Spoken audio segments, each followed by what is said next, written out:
Adrian, welcome to the show. Hey, good to be here, Rob. Thanks for having me, man. You know what? It is, it's a pleasure to have you. We have a ton of friends that are in common. And so it's one of those things where, you have lunch or dinner with somebody and you're like, you know, Adrian, don't you? No. And actually I know of him, but I never met him. It's one of those kind of things. So it's always nice to have guests like that on the show. So I appreciate you taking the time Of course. to do it. Well, and all friends aren't equal. There's some friends that, like the one we're talking about, Chris, who just knows everybody and gets joy out of matchmaking amazing people. I've got one other friend in my life that's like that. And just, if you're around them, you're going to get to know amazing people. It's like the total package. So if you meet Chris Harder, there's 100 amazing people that's going to also join your network at some level. So shout out to Chris Harder and how to make life work. That's amazing.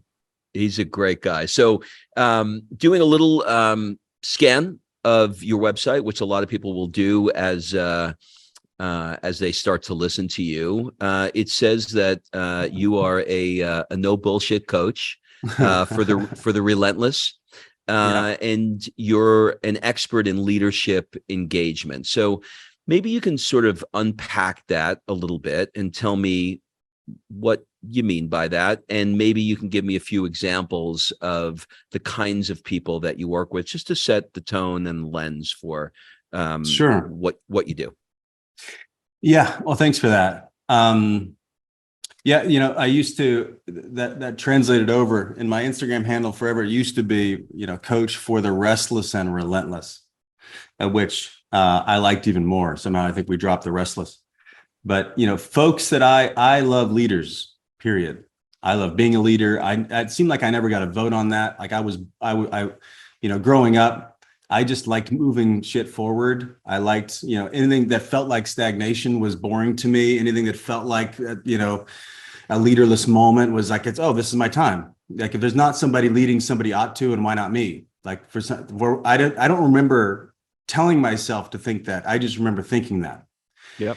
And so it's like there's an interesting relationship to reality for leaders. It's distinct from other people, and not everybody's a leader. Everybody needs to lead their own life. Otherwise they have a life they don't want.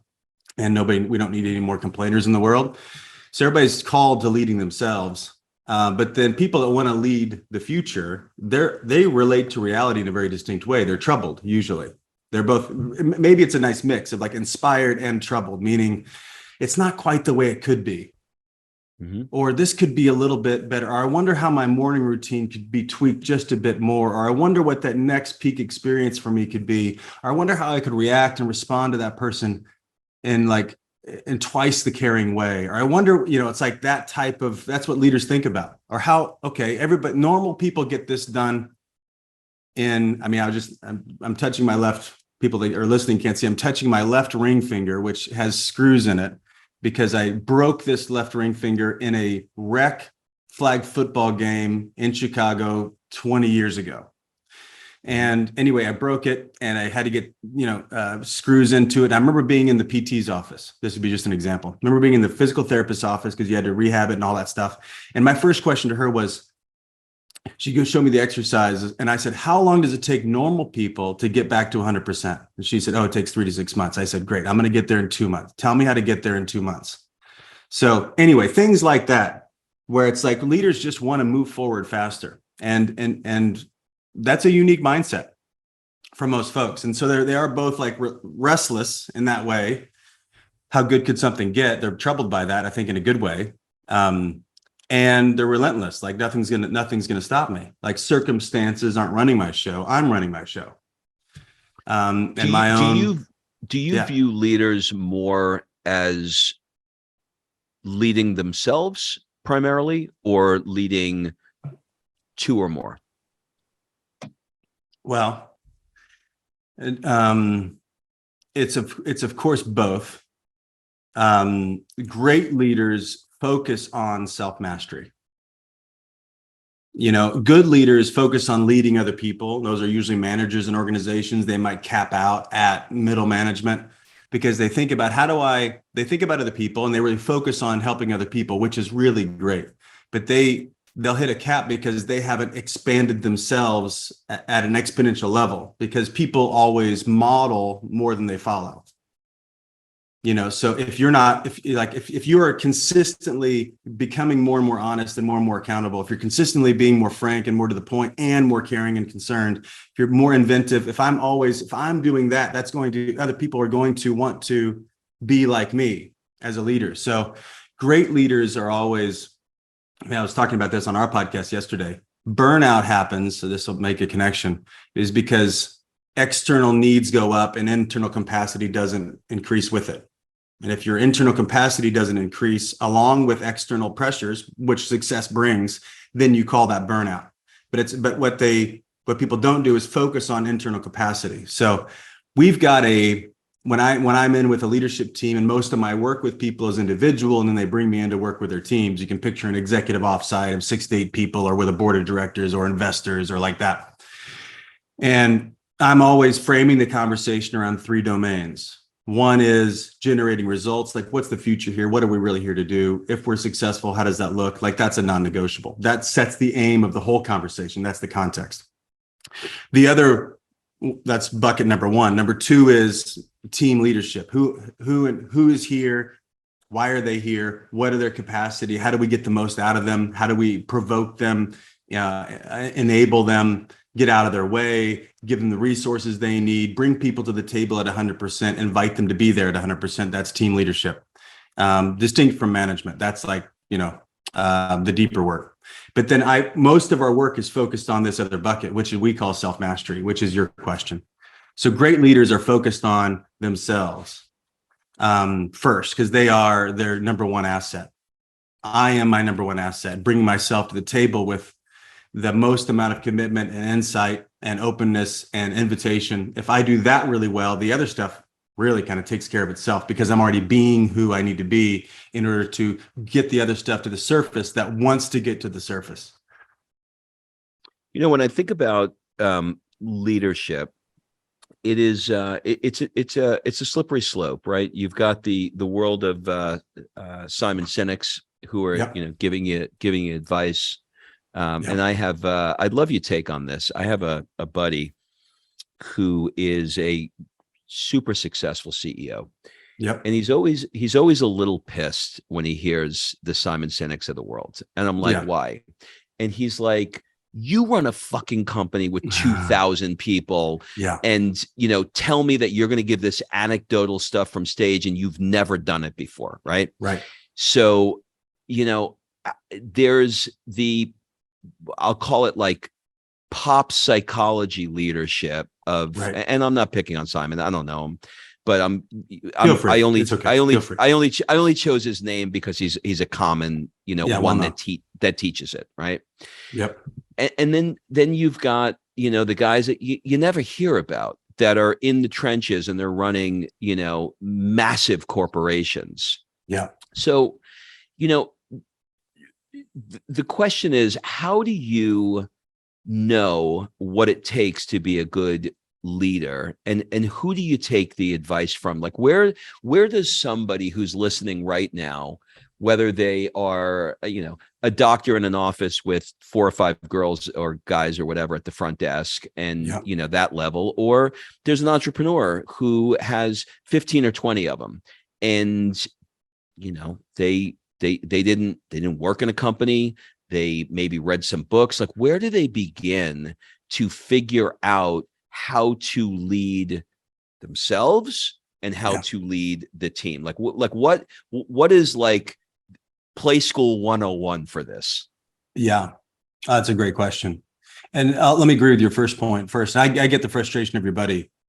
And, part of our conviction in our firm, Take New Ground, is we make a clean distinction, and we warn every client. It's like, I know you're coming for answers. I know everybody wants answers, but they're cheap and they don't work.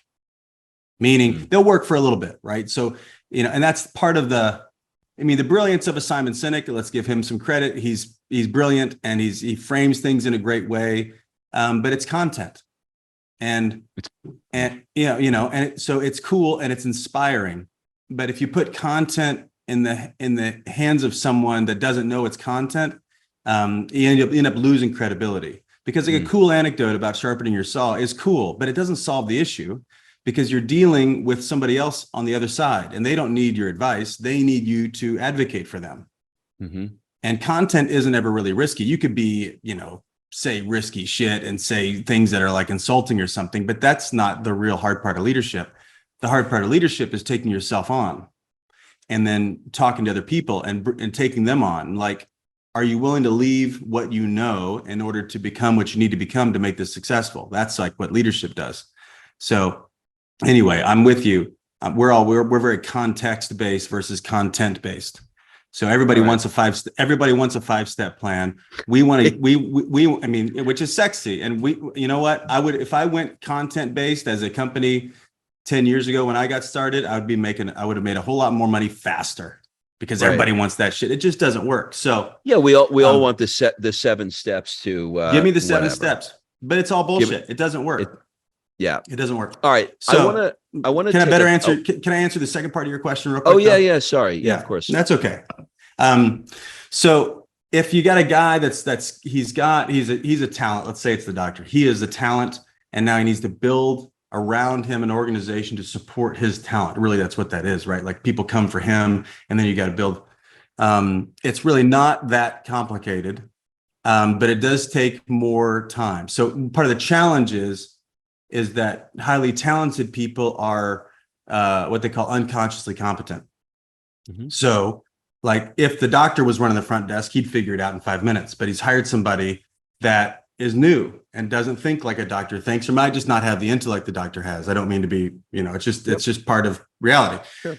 Yep. So it's really sitting down, and because unconsciously competent people skip from A to F. They don't even think about B and C and D and E. Part of what's missing for them is to teach what is really intuitive to them. And it's really hard for them to do. So you got to slow down and think, hold on, what mindset is in place from me that is even invisible to me? Like working hard, for example, that's an invisible mindset for successful people. It's like being committed to details. That's an invisible talent of really successful people. Or making sure you smile at the person that walks to the front desk. Now, if you're a likable person, you do that unconsciously, but for some people, you got to slow down and get the details in place and train in this mindset. That's usually what people are missing. They start to train the mechanism and don't train the mindset.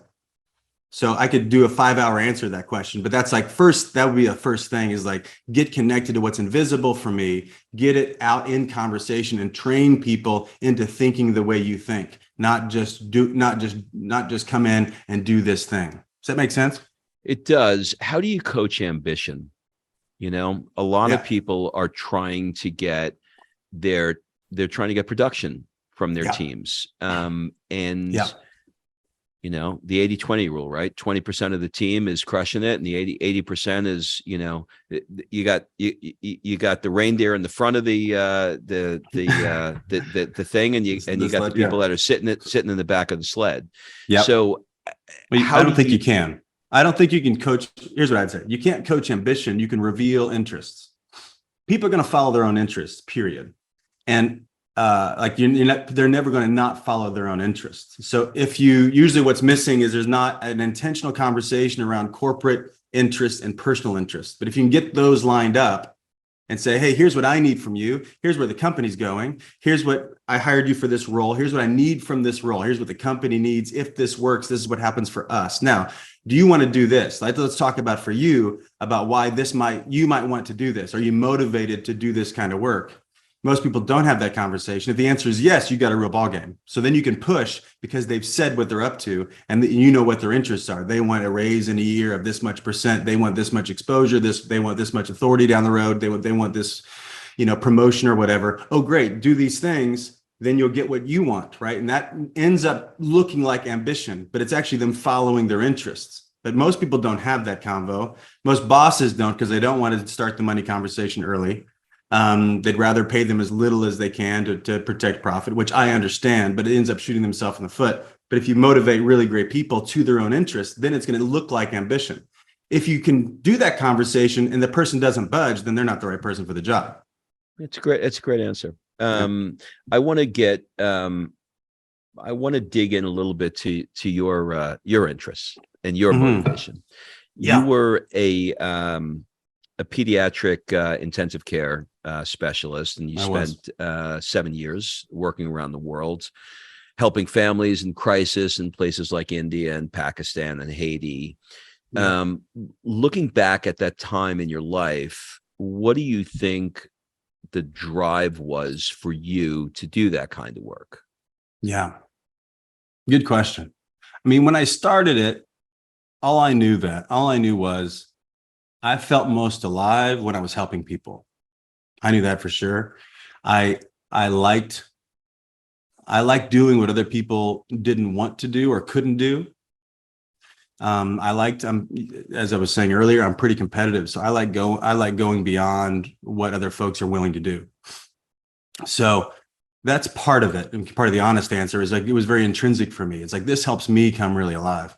And if you're gonna help kids, um, I don't know if there's anything more compelling than that. Because like folks that didn't, I mean, none of the kids that were really sick earned any of that. It's not like you're taking care of an 80-year-old person that has lung cancer and smoked for 50 years. It's like, hey, you kind of got it. So congrats. I'm saying that kind of brusquely.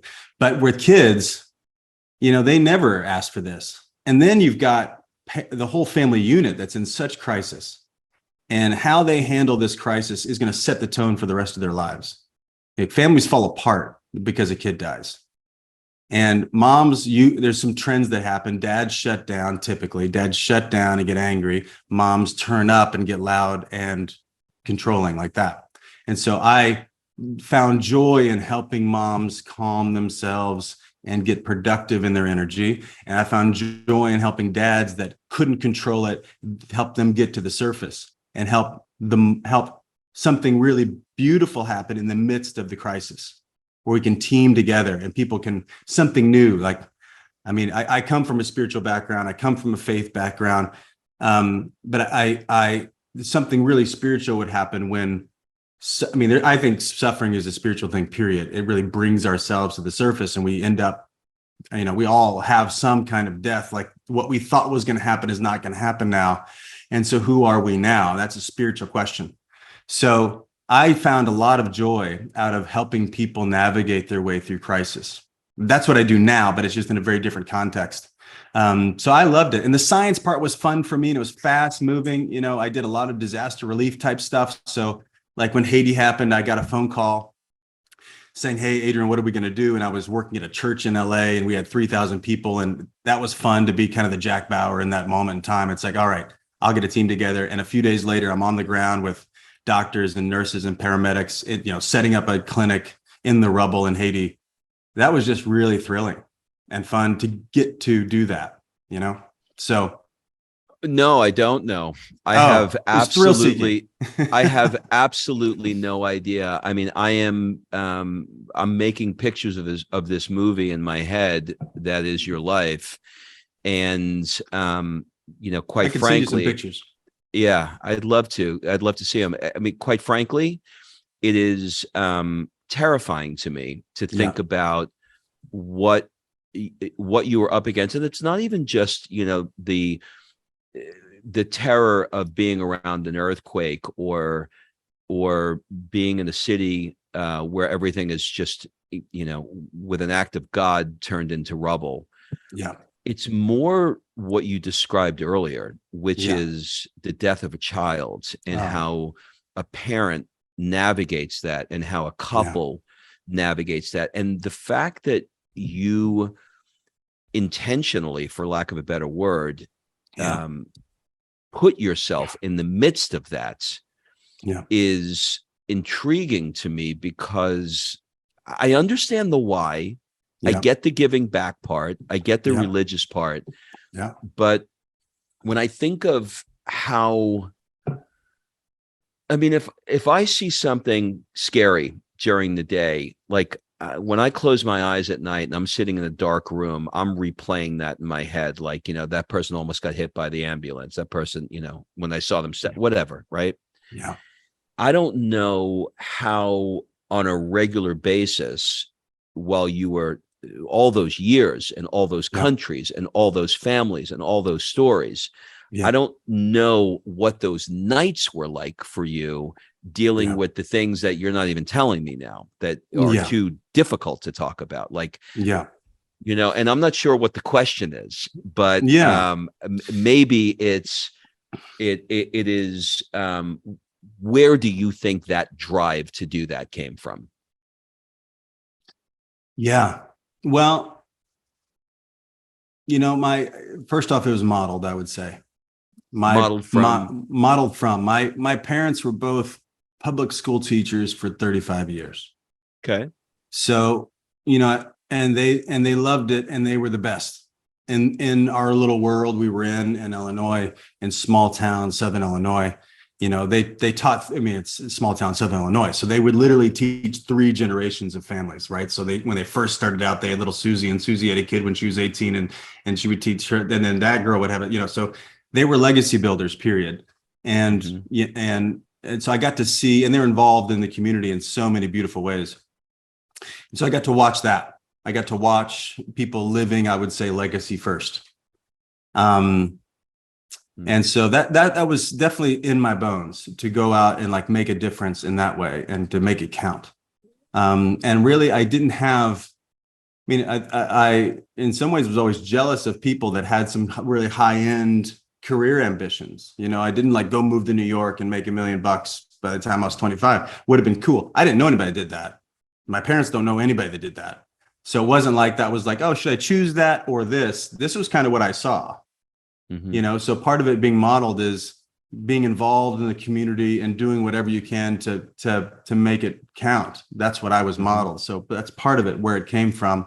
And you said religiously. My view is most religious people don't really give a shit about the world. Now that's a pretty bold statement.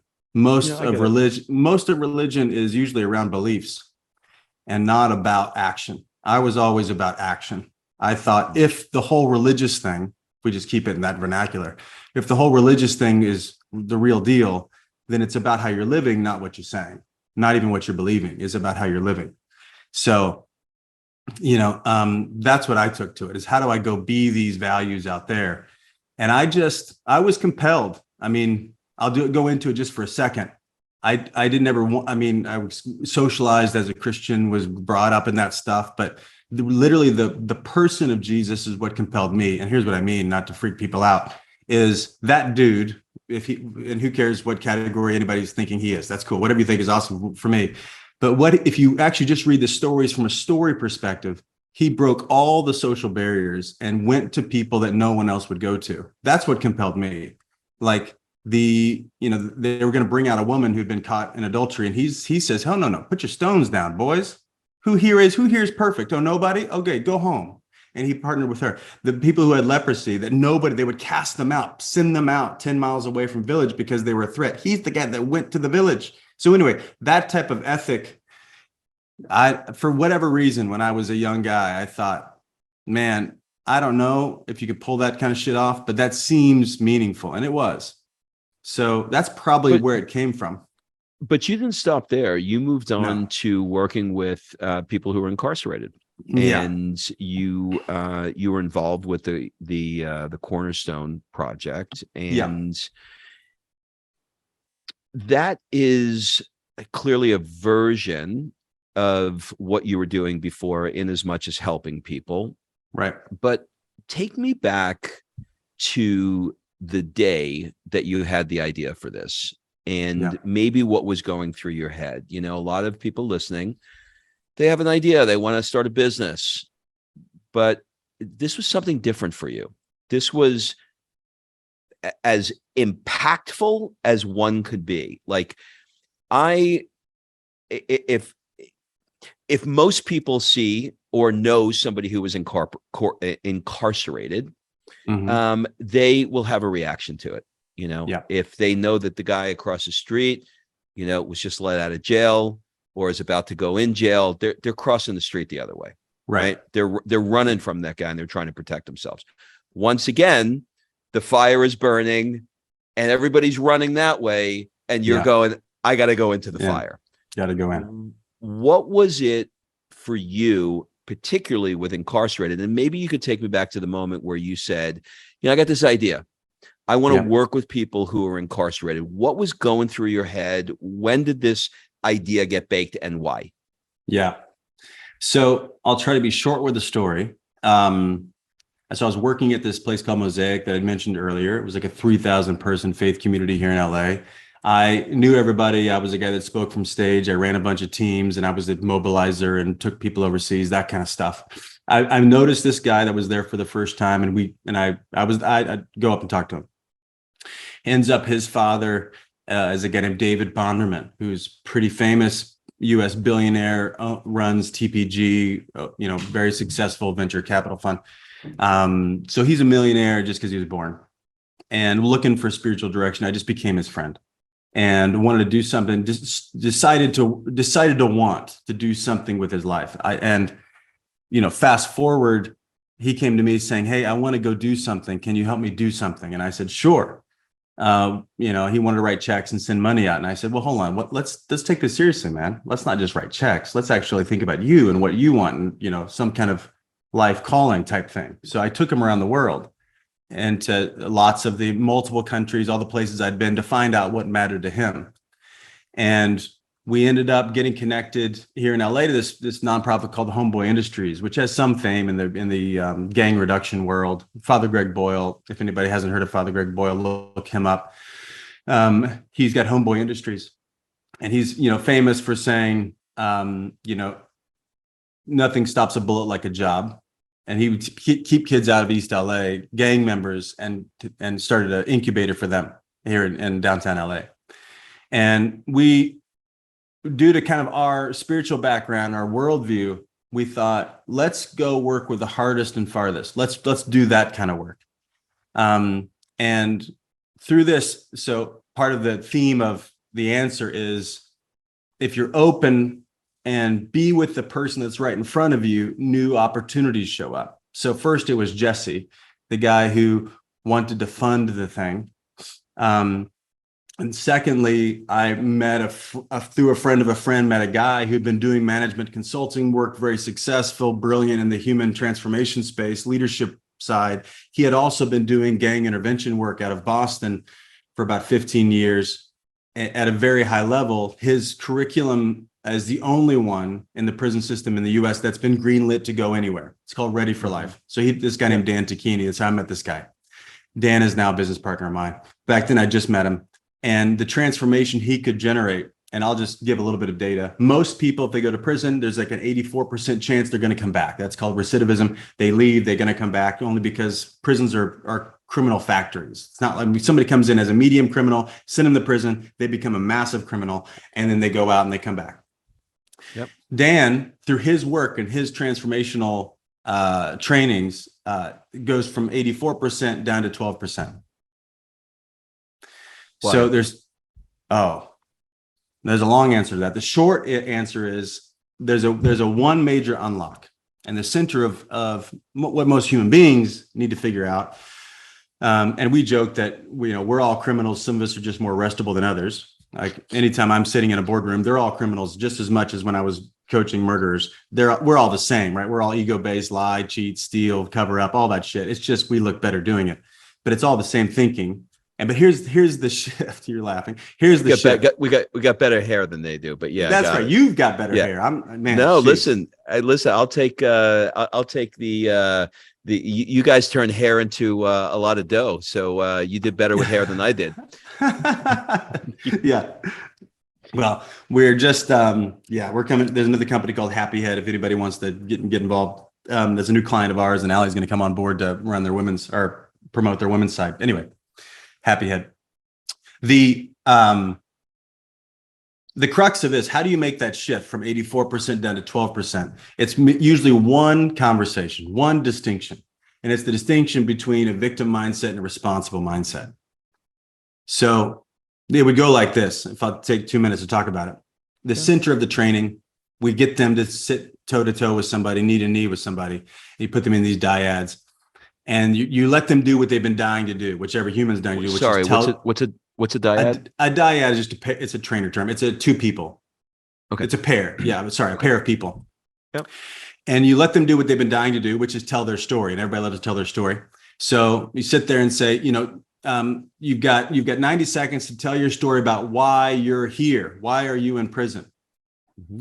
And they'll tell their story just however they like to tell it. And that's great. And then we pause and partner A tells it to partner B. And then we talk about what it means to be a victim. Then we stop and we do a little lecture about that. What's it mean to be a victim? Of course, we can be victimized. We can be taken advantage of. We can be all this kind of stuff. That's part. We're not talking about that. We're talking about when we play the part of being the victim. What's that? And we talk about that. Like when life's happening to me, I don't have choices. I'm stuck, blah, blah, blah. We all know that. Great. Then you have them tell the same story to the other person, but now their job, the point of the exercise is to convince the listener that they are the victim of their story. That's their job. Tell the story, same data points, but now lay it on thick and make sure you produce the feeling that you were the victim. And it's easy. And then partner B, stand up. If partner A convinced you they're the victim, stand up, and everybody stands up. And then we sit back down. Then we talk about what's it like for you. Explain your experience of being the victim. And then they get real about it. I felt really sad. I'm fucking angry right now. I hate myself. I hate these people. I'm full of rage, blah, blah, blah. That's what's going through. And then we talk about what it means to be responsible. Take ownership of something. And we chart that all up. And what's that mean? Where it's like, I made choices. I have freedom. I got to do whatever I wanted. I set myself up. There's a lot of I in that, right? Because it's personal responsibility. Now they have to sit down and tell the same story as responsible. Being responsible. So essentially go convince the other person that you're in prison because you want to be in prison. Not because it happened to you, but because you chose to be here. And they have them tell that story. It's harder for them to do that because it's outside the norm. Sure. They usually have to go back in time, right? So for these guys, when did I join the gang instead of live in my grandma's house? When did I shoot the guy? When did I go into the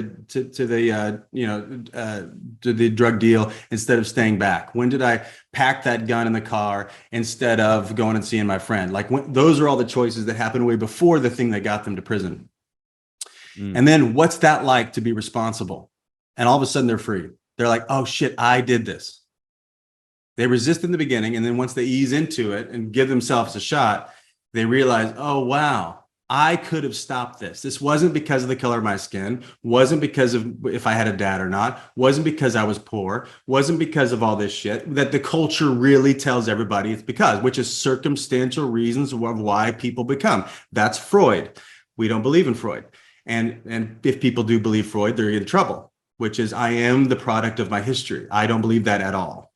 But culturally we do. And these people in prison, victims believe it, because if you want to be a victim of your life, let your past run you. You are a perfect victim.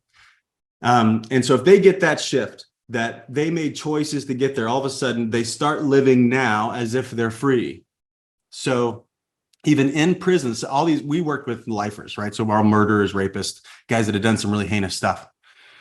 They all of a sudden stopped living to get out. They started living as if they were already out, meaning they were dying to connect to their son that they never cared to gave a shit about. All of a sudden they realized, I'm surrounded by 2020-year-olds. These are all my boys. I could treat them just like they're my sons. I could I could reach out. I could write a letter and I'm getting emotional thinking about this. I could write a letter begging for forgiveness to that family that I've never talked to, that I killed their boy. I could go make that right now. I could become a leader in this community and help people that are hurting. I could stand up I could stop the gang activity. I could be the most honest person on the block. I could invest in other people because they've got their choice back. Instead of feeling like a product of their history, they are now a purpose for their future. So if they get that, then they don't want to come back to prison because they want to be alive. They want as many possibilities as possible. So they don't want to. Most people, if they're in a victim mindset, they like less choices because less choices provokes and fuels a victim mindset. Prison's a great place to be a victim. Yeah, that was a long answer, so I hope it didn't. No, that was a great answer, because what this is doing. Listen, I mean, what you're doing is you're talking about the extremes, right? We're talking about murder and rape, and these are the extremes. But we are constantly, one of the reasons why Carol Dweck's book Mindset was as popular as it is because she called it out. That's right. She called out what you're referring to. Right on. But what I loved about what you just said, which is really interesting, as you were describing this, I was like, well, on the one hand, I was like, well, what's it going to matter? They're in there for life in some of these cases, and like they're in jail. What is having this revelation that they packed the gun before they went out and they made these choices? What does it matter? But you answered it, and you said because now they could be free, even though they're in a cage, even though they're in jail, they could be emotionally free, and they can have an impact on the 20-year-olds that are in there and make a difference. So not only does it change the 20-year-olds who may not come back, but it also makes them spiritually whole. Right on. So and that's even just yesterday, great. I got a text. When we came in and did these trainings, we trained about 15 guys just because they came in, and then we trained them to be trainers.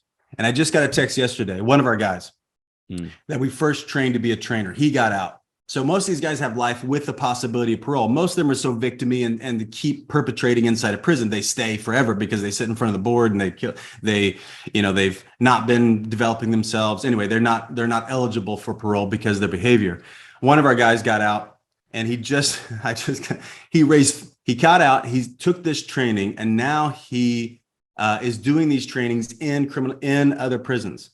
And he just raised $37 million to do that. You mentioned Homeboy Industries. Do you know a guy by the name of Phil Rosenthal? Phil Rosenthal. It doesn't ring a bell. So he created I just had him. Well, it's actually been a while now, but I had him as a guest on the show. He's involved in Homeboy Industries as well. Great. He created a television show called Everybody Loves Raymond.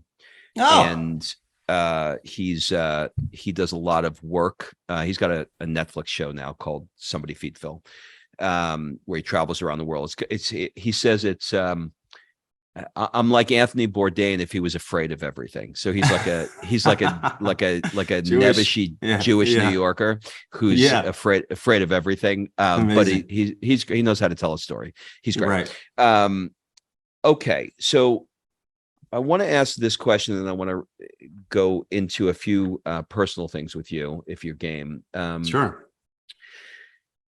Many of the entrepreneurs listening to this they're hearing this humanitarian side, and there's nobody who's arguing that stepping into this kind of work that you have done in the past, that we've been discussing, is not important, right? But they value or are valuing work now and money and going on to the next thing, but they're not thinking about doing the kind of benevolent, life altering work that you've done. But you have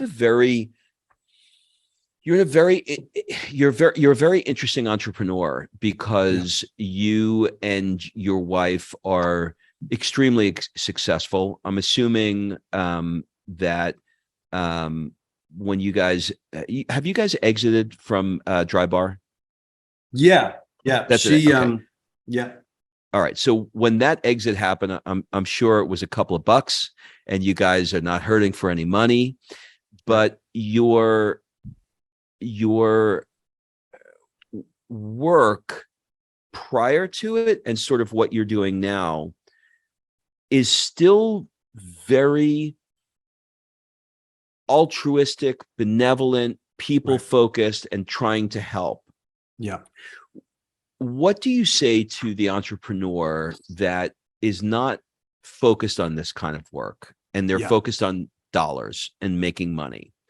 Yeah. How would you advise them to do more of the soulful work and be able to create these companies that are now exiting for lots of money as well? Like, how do you, like, I don't think they see them together. I think they see this kind of work as separate. Yeah. And which makes sense. So, I mean, where to begin? So first off, you pointed out where I would begin. which is most people think of lots of things as an either or didactic, right? So it's either I'm going to be focused on building my business, or I'm going to like be a good guy out there or whatever, be this benevolent, blah, blah, blah. And I would first crush that view and instead at least be open. And I would look at it from a both and perspective. Like, if I wanted to, if it could fit together, how could I do both now? And I think you can do both even inside of one company. So yes, we've been telling a lot of the extreme stories of my life, which are kind of fun to walk down memory lane. But this is not what my life looks like now on a daily basis. I'm traveling into companies, sitting down with leaders that are in the crux of some major decisions and having very high stakes conversations on a daily basis. And how you do that can be as benevolent as going to Haiti and doing whatever the shit I did back, years ago. How I do that is where what I would just say meaning can happen. So most folks, if you're a slave to anything, there's no meaning. So even if you're like out to go exit your company, which you can do that and then finally make the money. I've worked with many leaders that are successful and as empty as they ever were, and actually more empty after exit than they were before exit. They were tired, but all of a sudden their purpose is gone and they're lost. I've worked with lots of leaders in that transition, the identity crisis. After you win the Super Bowl, what do? Saddest day for people is the day after the Super Bowl. Same thing in business. So, I would first come out and say, how can I actually make a difference with people and make money? Because I think they go together. I mean, for us, we say all results can come out of an interpersonal dynamic, period, in business. So how I am with people and the type of advocacy I'm going to do for them. Great leaders advocate for their people. Effective leaders can use their people, and most people settle for that. And most people don't mind just like being a cog in a wheel and taking the money and going and having the life they want on the side. But great leaders realize that purpose can happen inside the company walls. So I would aim themselves at that. Like, how can I actually really fully express myself at work instead of just, I'm here doing this job and someday it's going to pay off. And then I'll go be the guy that I like telling cocktail stories about. You can actually do it right now. So most of our work is helping people generate meaning in their work, even as they're, relentlessly pursuing success, which is always an inside game.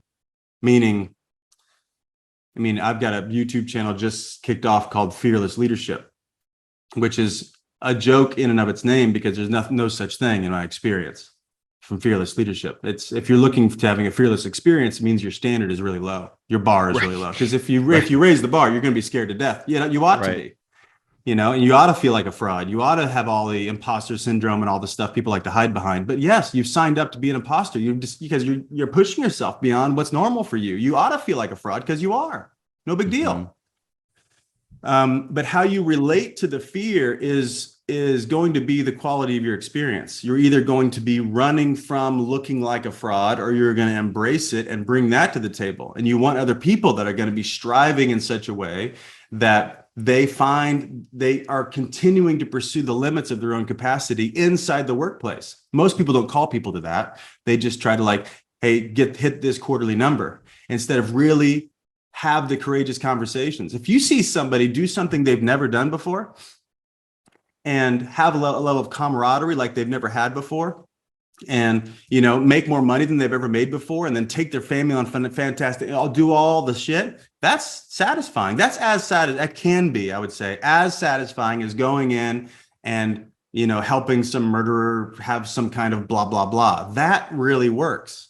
It's just the fact that folks think about they don't integrate their own personal mission with their ambitious life. They just like, I'm pursuing this thing and I'm not integrating who I am as a person as they're doing it. So they see it separate. Yeah. They see it separate.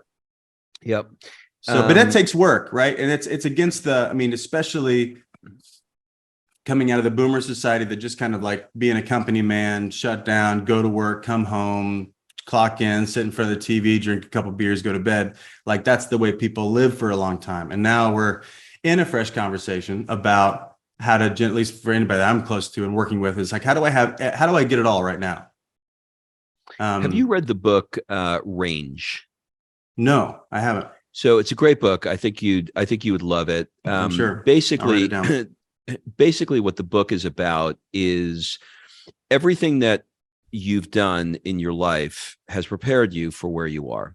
Yep. And as I am digging into your history, Yep. I'm realizing that all of these skill sets, from incarceration to helping out in places like Pakistan and dealing with death, all of Yep. those things have prepared you to be the excellent coach that you apparently are, because you have it's you're bringing to the table such range, which is what Right the book on. is about, That's cool. that that I think you get a lot out of that. Okay, so Okay. as we wrap up, I'm going to ask you a couple of questions that are going to fall into the "this is weird, why is he asking me these questions" category, but Awesome. roll Bring with it. it. What do people often get wrong about you? Mm. What do people get wrong? That's a fun question. What do they get wrong about me? First thing that comes to mind is I tend to, whatever, even in the website, like I'm a no bullshit coach. Like I tend to, like, my brand from a coach perspective, like I work with all type A dickheads. They're my favorite people. Just because everybody doesn't want to deal with them. I like taking them on, and I talk like that, and I don't give a shit. And I warn them, I don't care if you like me or not. I hope that doesn't offend you. I don't give a shit about and I'm not going to buy what you're trying to sell me. Right. So Yep. I'm edgy in that way. And I'm kind of a serious guy in that way. When I've got the coaching hat on or here, I'm kind of like whatever, but I'm a very sensitive guy. Which might not be surprising. Yeah, I guess if you work in the people business, I'm very hyper empathetic. And so anyway, that might be what, people see me as a tank sometimes. And even so Allie was my second wife, where I'm in my second marriage now. So I've got a 17 and a 15-year-old. And, the 15-year-old last night around the hot tub when I was gone for work earlier this week, and they found a mouse. The cat found a mouse, and Allie's calling me all freaking out about the mouse, and the boys have got the mouse in a trash can. And I just said, kill it, kill the mouse. And, and anyway, they don't kill the mouse. They take it down the road and put it by the neighbor's house or something.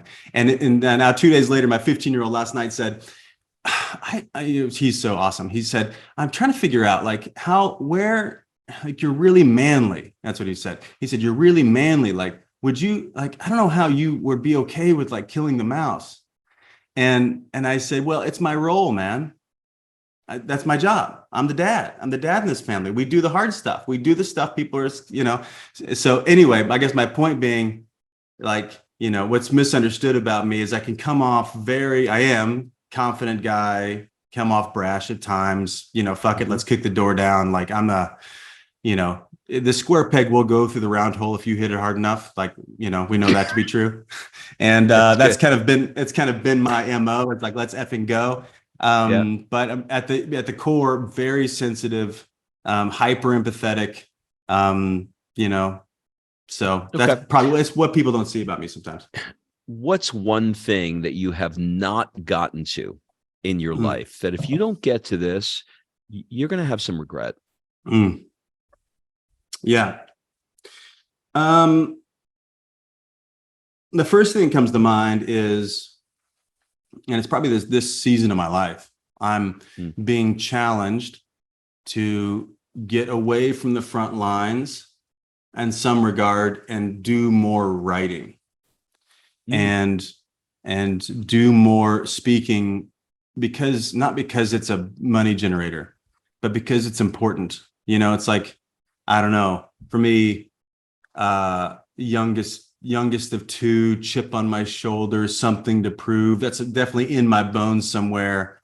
And I think a lot of my leadership has come out of like, oh, I could either be insecure or I could go, throw myself at something. And then at some point along the way, I'm in that season of like, hey, I am an expert in this field. Just own that shit. Sometimes for me, it's like, I don't know what the hell I'm talking about. I hope this podcast is working right now. But the jump is to really own it and to sit down, and for the sake of my own legacy and for the sake of the range and for the sake of all the stuff I've been through, is do some more time thinking and writing. And the people closest to me are now starting to push, like, hey, you got to stop doing all this stuff, because I love doing the work, but you need to start writing and you need to start, helping people, So if I don't do that, I'll easily justify not doing that. But if, I'm 42 right now, but if I don't slow down and start doing that, which is riskier, because I'd rather be in a conversation than sit down in a room for a month and write shit down. I'd just rather do that. There's more feedback. That's more fun for me, being in the trenches with people. But if I don't really honor, I think, the gifts people have given me, the experiences life has given me, the choices I gave to myself, all that, if I don't honor that by, summarizing it in something that might be able to help people, I think I'll have some regrets. Got it. If you could spend 1 month anywhere in the world, where would it be and why?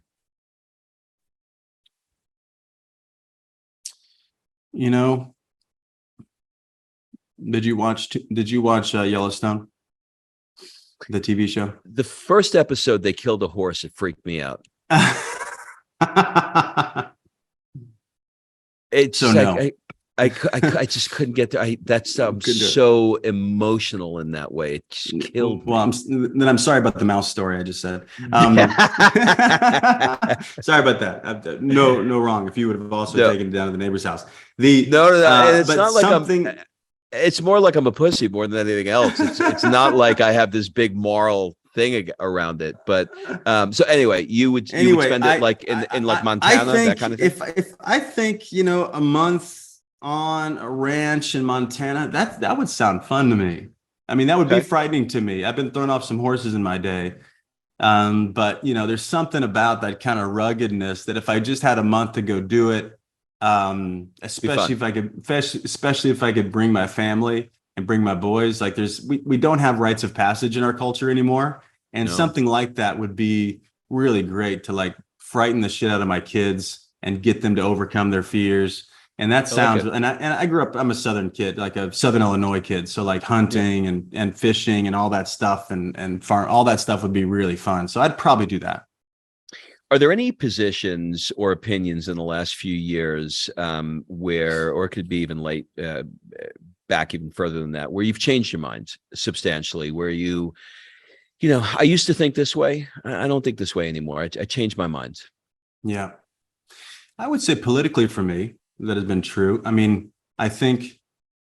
grew up in the Bible Belt, very, Illinois is a blue state, but where I was from, very red.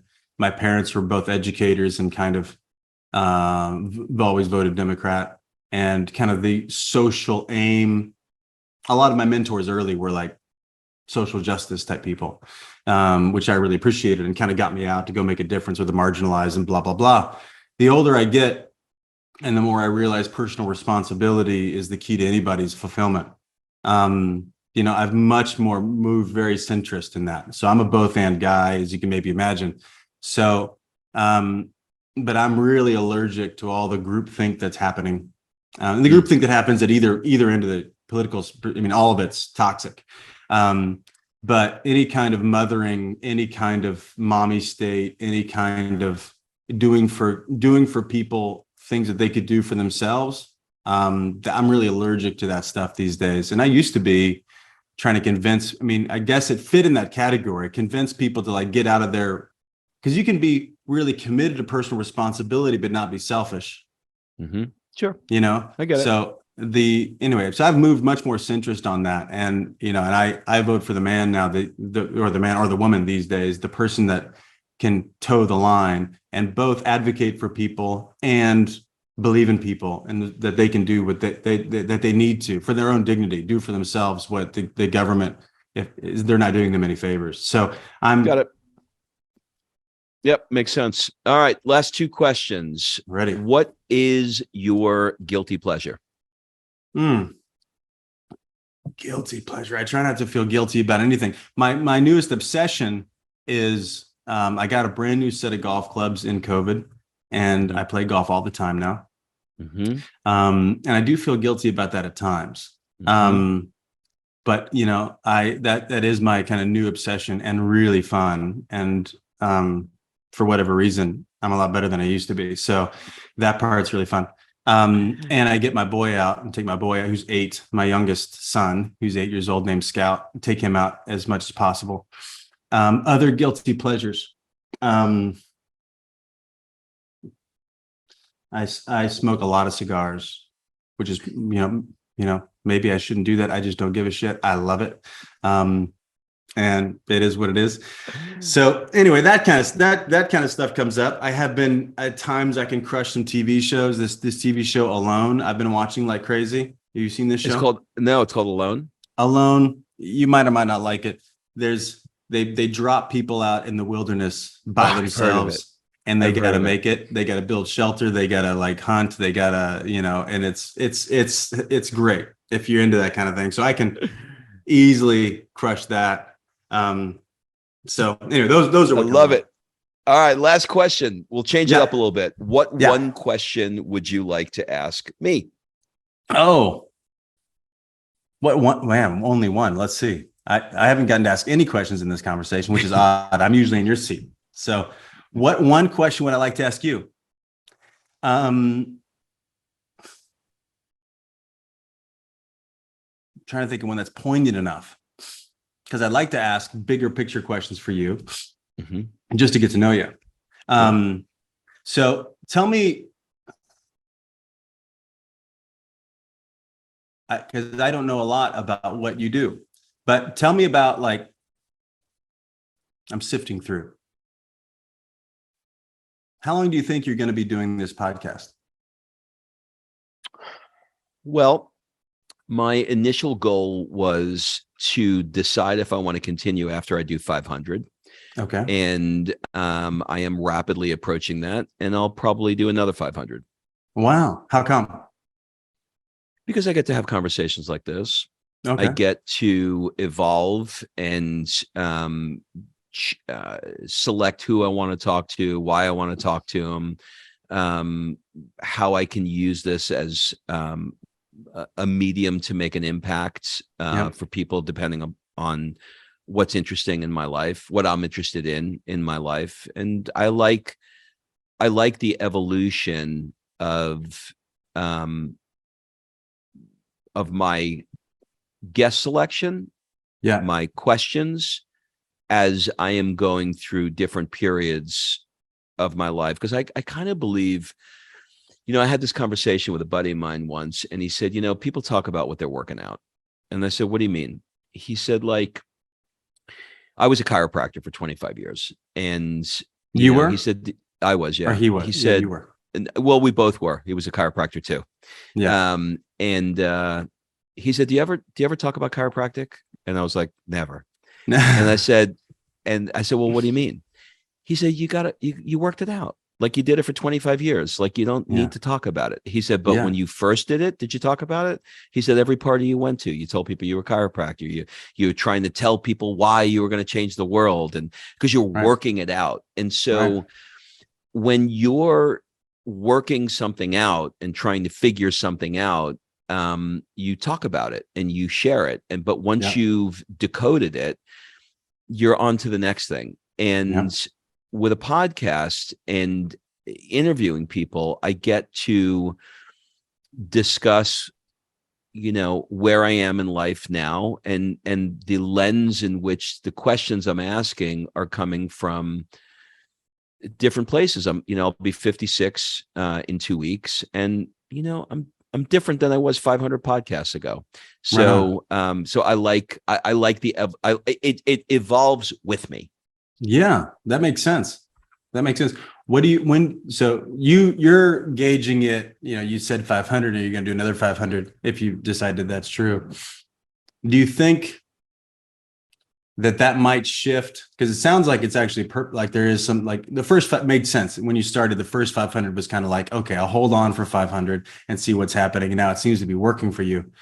Yeah. What do you think you would need to discover or experience that would let you know what, I'm good? When I wasn't interested in doing it. Okay. Internally, you're like, it's as simple as that. Yeah, it's as simple as that. Like the moment I'm phoning these in, Yeah. and I don't give a shit about asking these questions. Like I'll give you an example.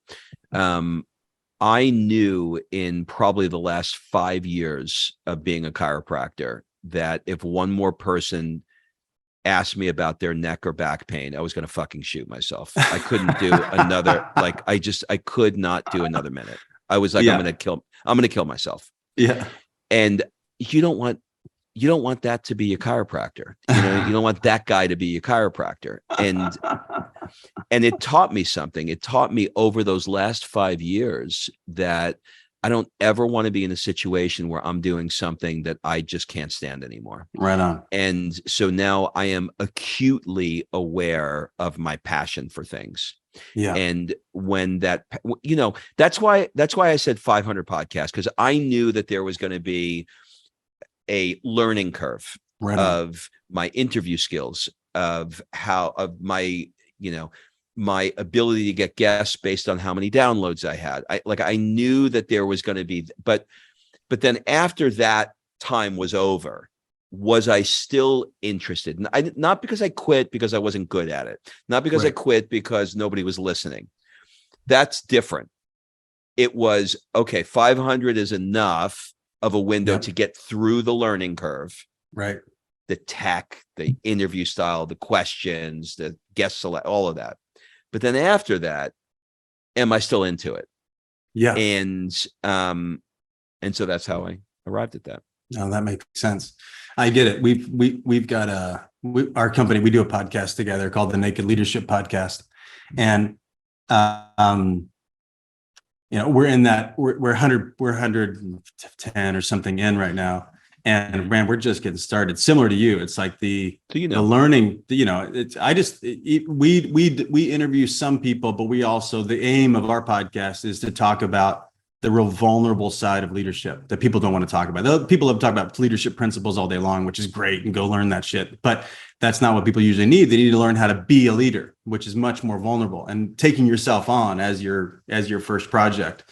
That's a never-ending project. And so that's the Naked Leadership Podcast. And we've talked about how long are we going to do this thing? And I want to keep doing it forever just because I learned so much about being in the conversation. We take on topics from our clients and their issues they're going through and things we see directly from coaching calls and leadership seminars and stuff we do. And we talk about the deep end of whatever issues people always hand you symptoms and we get to real causative factors.